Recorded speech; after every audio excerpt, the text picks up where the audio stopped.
안녕하세요. 성경sem사입니다. 올해도 이제 2월이 다 가고 있는데요. 벌써 2월 말이니까 보통 회사들은 25일 정도면 급여일이 대부분 있죠. 따라서 올해는 아마 이맘때쯤이면 2022년도 연말정산은 아마 끝났을 거고요. 대부분 그 추가 징수가 됐던지 아니면 뭐 환급이 됐던지 이미 결정이 났을 텐데 어떻게 다들 환급을 받으셨는지 모르겠네요. 하지만 여튼 지나간 거는 지나간 거고요. 이제 또 한 해 앞으로를 준비해야겠죠. 그래서 이제 오늘은 원천징수 영수증을 보는 법인데요. 읽는 법. 그러니까 원천징수 영수증이 어떤 내용을 보이고 있나라는 걸 해석하는 건데 대부분 아마 회사에서 연말정산이 끝난 다음에 원천징수 영수증을 이제 발급을 해주면 그냥 첫 장에 환급세액이 얼만지, 추가 징수세액이 얼만지만 보고 넘어가는 경우가 대부분이에요. 근데 이제 원천징수 영수증, 그러니까 내 원천징수 영수증에 세액이 어떻게 결정이 됐고, 어떤 항목들에 대해서 내가 공제를 받았는지, 이런 것들을 체크해 보면, 이제 내년에는 내가 뭐 빼먹지 않거나, 아니면 좀 더 추가적으로 공제 항목을 산입할 게 있을까, 뭐 이런 생각도 하게 되죠. 그러면 그만큼 세금을 줄이는 노력이 될 수 있고요. 이런저런 목적으로 원천징수 영수증을 어떻게 보는지 말씀드리려고 하고요.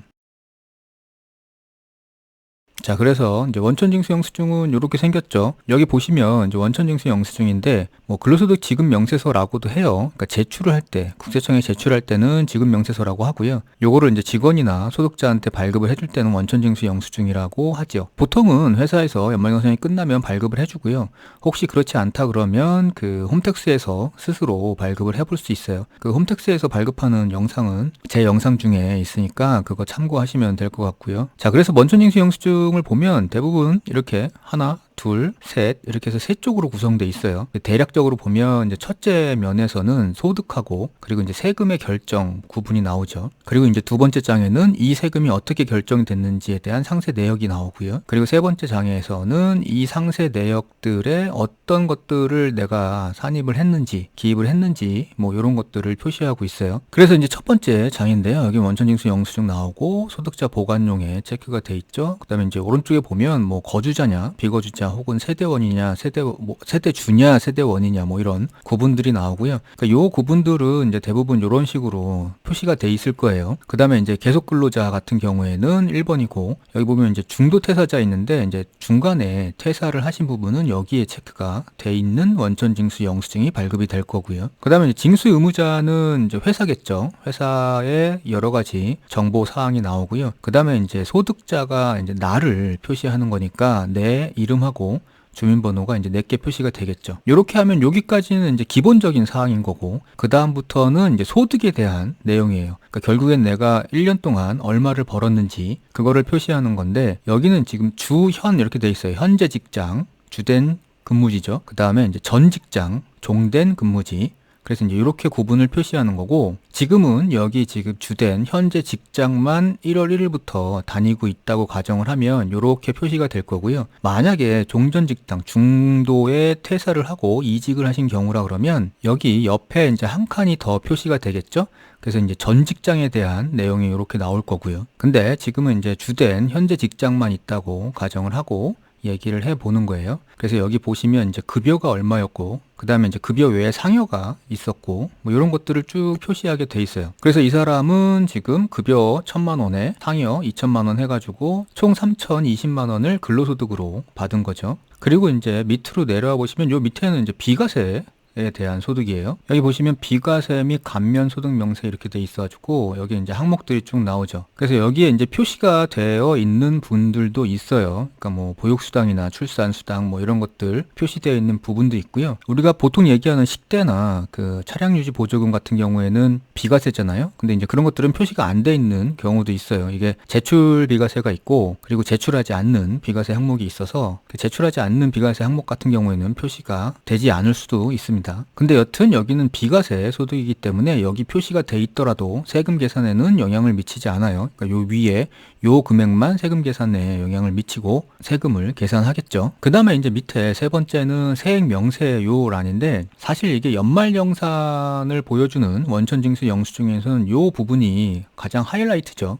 그러니까 요 부분만 보면 세금이 얼마가 나왔고 얼마를 환급받는지 추가 징수하는지가 나오니까 그러니까 요것만 보면 전체를 다 보는 거와 마찬가지긴 해요. 그래서 요 부분만 따로 설명을 드려보면 그러니까 이런 거죠. 지금 결정세액이 82만 원이란 얘기는 내가 1년 동안 뭐 전직장, 현직장 다 합쳐가지고 전체 소득세가 계산을 했더니 82만 원이란 얘기예요. 그리고 이제 아래에 보면은 요 기납부세액이라는 게 있죠. 그 기납부세액을 전 직장에서 이미 납부한 세액, 그 다음에 현 직장에서 이미 납부한 세액을 기납부세액이라고 해요. 그러니까 이 기납부세액이 우리가 급여를 받을 때, 월급 받을 때 거기서 이제 소득세를 떼잖아요. 그러니까 그 소득세를 뗐을 때 그 뗀 총 금액을 얘기하는 거고요. 그래서 이제 이 금액이 위에 결정되어 있는 세금, 요 금액보다 이 밑에 기납부세액이 크다 그러면 여기 마이너스가 뜨면서 환급이 생기겠죠. 너무 많이 낸 거니까 다시 돌려주는 거고, 혹은 위에 결정세액이 밑에 기납부세액보다 크다 그러면 여기가 플러스가 되면서 추가로 그러니까 세금을 내야 되는 경우가 되는 거죠. 요건 이제 그 현재 직장 하나만 다니고 있다고 가정을 한 거고, 뭐 전 직장이 있었다 그러면 이제 여기에 이렇게 표시가 되겠죠. 그리고 이렇게 표시가 되면 전 직장에서 낸 것까지 플러스해서 생각을 해야 되니까 뭐 환급세액도 더 많아질 거고요. 그러니까 뭐 이런 식으로 전 직장이 있으면 표시가 될 거고요. 다시 와서 이제 이렇게 하면 첫 번째 장에 대한 내용이에요. 이제 두 번째 장부터는 이 결정세액이 어떻게 나왔는지에 대한 상세 내역이니까 이제 그거는 지금부터 설명을 드려볼게요. 자, 두 번째 장인데요. 여기서 보시면 이제 제일 위에는 총급여라고 돼 있어서 요 3,020만 원. 그러니까 우리가 아까 봤던 첫 번째 장에 있던 거죠. 여기서 봤을 때 여기 총소득의 개 요 3,020만 원이 되겠죠. 그래서 이제 총 벌어들인 총급여가 여기 표시되는 거고요. 마지막에 이제 결정된 세액이 오른쪽 밑에 여기에 표시가 되죠. 따라서 이제 여기서 시작해가지고 요런 순서로 그러니까 밑으로 첫 번째 라인에서 빼주고 두 번째 라인에서 빼주고 마지막에 세금이 여기에 이제 표시가 되는 거예요.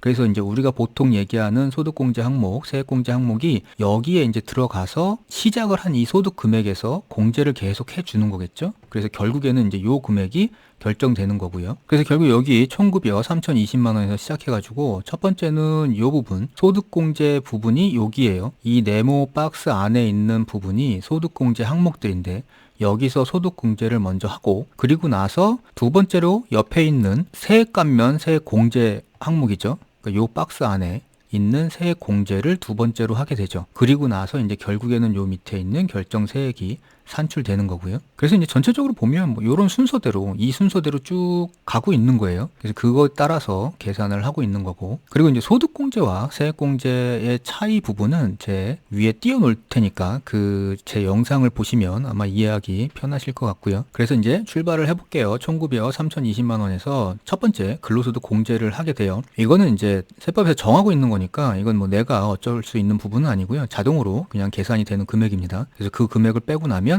이제 2천만 원이 남았죠. 그러니까 결론적으로 연말정산의 가장 큰 목표는 이거를 줄여나가는 게 가장 큰 목표죠. 그래서 최대한 이거를 줄여서 0에 가깝게 만들어 보는 게 연말정산에서 되게 성공하는 길이겠죠. 근로소득 공제가 끝나고 나면 이제 기본공제하고 추가공제가 제일 먼저 들어와요. 이게 이제 보통 인적공제라고 하죠. 본인 150만 원, 그 다음에 뭐 부양가족이 있으면 각 150만 원씩 쭉 여기에 표시가 될 거고요. 그 다음에 이제 연금보험료, 그러니까 여기에 지금 연금보험료라고 하는 건 우리가 급여를 받을 때 거기서 이제 공제가 되고 있는 국민연금 얘기하는 거고요. 그 금액을 여기서 공제를 하고 있는 거고, 혹시 뭐 공무원이나 군인, 사립학교 교직원 뭐 이런 경우에는 여기에 이제 표시가 되겠죠. 그 다음에 이제 보험료를 소득 공제를 해주는데 여기에 표시되어 있는 보험료는 이쪽 세액공제에 있는 이 보험료하고는 다른 보험료예요. 여기서는 지금 소득공제고 여기 있는 보험료는 보장성 보험을 얘기하는 거니까 보통 여기에 들어가는 건 자동차 보험이나 뭐 생명보험이나 뭐 이런 보장성 관련한 거고,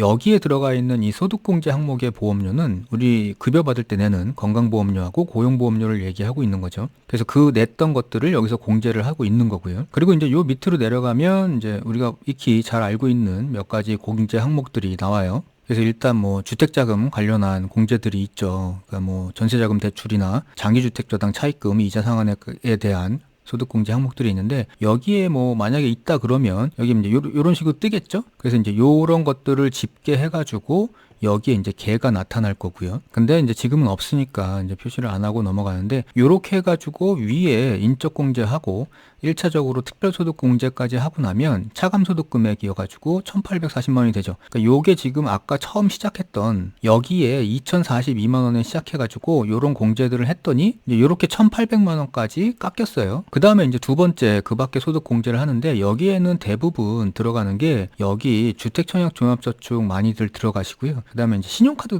사용액 여기에 많이 들어가죠. 그래서 신용카드 사용에 대한 공제가 있을 경우에는 여기 이렇게 뜨게 되는데 간혹 내가 1년에 사용한 신용카드가 얼만데 여기에 350만 원밖에 안 뜨냐 뭐 이런 생각 하시는 분들 계시거든요. 근데 잘 아시다시피 신용카드 사용액에 대한 공제는 연봉의 25%를 초과하고 그리고 초과분에 대해서 공제 한도가 원칙적으로는 300만 원이잖아요. 그 외적으로 뭐 추가 공제 항목이 뭐 100만 원씩 있다고 하지만 따라서 내가 2천만 원을 사용했건 3천만 원을 사용했건 여기에 금액이 작을 수 있어요. 그러니까 그거는 생각을 하셔야 되는 거고요. 그래서 이제 그 밖에 소득 공제까지 공제를 하고 나면 이제 산출세액을 계산하기 전 단계인 과세 표준으로 가게 되죠. 자, 그래서 위로 올라오면 여기 이제 과세 표준이 나오죠. 그러니까 총급여 3,020만 원에서 시작해가지고 근로소득 공제하고요. 그 다음에 기본공제부터 해가지고 특별소득공제까지 1차 공제하고 그 다음에 그 밑에 신용카드 등 사용금액 공제가 포함되어 있는 그 밖의 소득 공제까지 하면 이제 과세 표준이 나오게 되고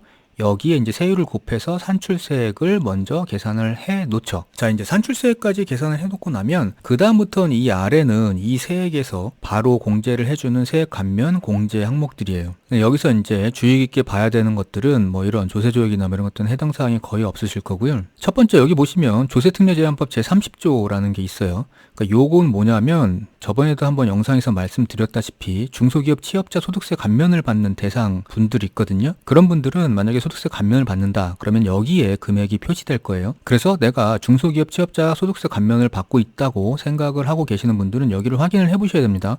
여기에 표시가 돼 있는 건지. 자, 그리고 나면 이제 근로소득 세액공제인데 요거는 이제 정해져 있는 금액이에요. 그 다음에 세액공제는 이제 자녀가 있으신 분들, 그러니까 6세 미만의 자녀가 있으신 분들은 여기서 공제를 받는데, 그러니까 그거는 이제 따져 보셔야 되는 문제고, 그 다음에 이제 우리가 이렇게 알고 있는 연금저축, IRP, 이런 것들에 대한 공제 금액이죠. 그래서 만약 내가 불입한 금액이 있다 그러면 여기에 어딘가에 표시가 돼 있어야 되는 거죠. 연금저축이다 그러면 요 부분, 그 다음에 퇴직연금, IRP다 그러면 요 부분에 표시가 돼 있어야 되는 거니까 그 부분도 확인을 한번 해보시고요. 그리고 나서는 이제 특별세액공제 부분인데 여기 이제 보험료, 의료비, 교육비, 그 다음에 뭐 기부금 뭐 이런 것들 나와요. 그래서 이제 자동차 보험이나 보장성 보험료가 있었다 그러면 여기에 이제 이렇게 표시가 되겠죠. 그래서 이제 공제 대상 금액하고 세액공제 금액이 나올 거고요. 뭐 이거는 의료비나 교육비도 마찬가지로 그렇게 될 거고, 이제 다만 여기서 주의해야 될 것들은 그 의료비가 됐던 교육비가 됐던 간소화 서비스에 나와 있지 않은 그냥 일반적인 서류로 제출하는 경우가 있어요. 근데 이제 대부분 회사에서 간소화 자료만 끌어다가 사용을 하게 되면 간소화 자료에는 포함되어 있지 않은 그 비용들은 누락이 될 경우가 있으니까 그 부분은 한번 확인을 해 보시고요. 그 다음에 이제 밑으로 내려오면 여기 표준세액 공제라고 표시가 되어 있는 분들도 있을 거거든요. 지금 여기도 표시가 13만 원 돼 있는데 이건 뭐냐면 이 옆쪽에 특별소득공제 항목 여기하고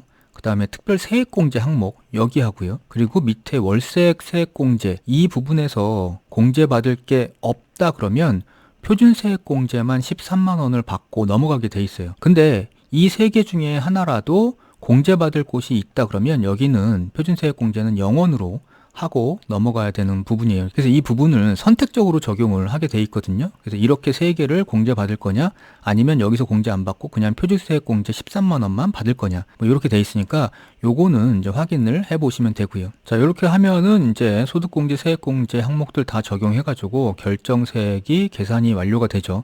그러니까 요 결정세액이 아까 첫째 장에서 봤던 요 결정세액 820, 825 요거하고 동일하죠. 그래서 이제 결정세액이 어떻게 계산되어 있는지를 보여주는 게 두 번째 장이었고요. 그리고 이제 세 번째 장에는 그 두 번째 장에서 공제 항목들에 어떻게 세부적으로 어떤 자료들을 제출을 했는지에 대한 명세가 나와요. 그래서 지금 여기는 되게 단순하게 몇 개 안 나와 있는데 앞에서 소득공제, 세액공제 항목들을 여러 개 적용을 받으신 분들은 여기에 다 이제 숫자가 표시될 거고요. 그래서 요거 세 번째 부분은 앞에 두 번째 장 부분을 보면서 같이 살펴보시면 돼요. 그게 맞는지 체크하시는 목적으로. 자, 이렇게 이렇게 해가지고 그 연말정산 끝나고 발급되는 원천징수 영수증을 확인하는 방법 어떻게 있는지에 대해서 말씀을 좀 드려봤고요. 혹시 이제 이거를 보시다가 내가 생각했던 거하고 다른 내용으로 기입이 돼 있다거나 아니면 잘못 계산돼 있다거나 뭐 이런 경우에는 바로 이제 회사 연말정산 담당자하고 상의하셔가지고요. 뭐 수정신고나 이런 방법으로 바로 잡아야 되겠죠. 그리고 또 하나는 이제 이번에 원천징수 영수증을 한번 확인하면서 내년 연말정산에서는 어떤 항목들을 더 넣을 수 있는지 혹은 굳이 어떤 항목들은 넣지 않아도 되는지 뭐 이런 것들도 확인을 해볼 수 있죠. 뭐 그런 목적에서 말씀을 드리는 거고요. 자, 오늘 시간 마치겠습니다. 감사합니다.